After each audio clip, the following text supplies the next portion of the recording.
নাবির নিচে হাত বাঁধবো না বুকের উপরে হাত বাঁধবো। আমি কইলাম কোত্থেকে কই গেলেন হঠাৎ? তো আমি ওই ভাই 3 ভাইকে 4 ভাইকে পাল্টা প্রশ্ন করলাম। আমি বললাম নাবির নিচে হাত কখন বাঁধবেন? উপরে আল্লাহু আকবার বলেই তো বাঁধবেন, ঠিক না? আমি তাদেরকে বললাম আল্লাহু আকবার বলার পরেই তো হাত বাঁধবেন। কয় হ্যাঁ।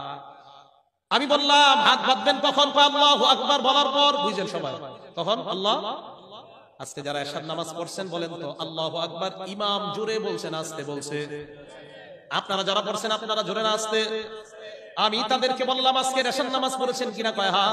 আমি বললাম শুরুতে যখন আল্লাহু আকবার বলে নামাজে হাত বাঁধলেন আপনারা জোরে বলছেন না আস্তে? কয় আস্তে। আমি বললাম ইমাম জোরে বলছেন আস্তে? কয় ইমাম জোরে বলছে। আমি বললাম এই যে ইমাম জোরে বললো আর আপনারা আস্তে বললেন, এটা কোরআন হাদিসের কইয়াস?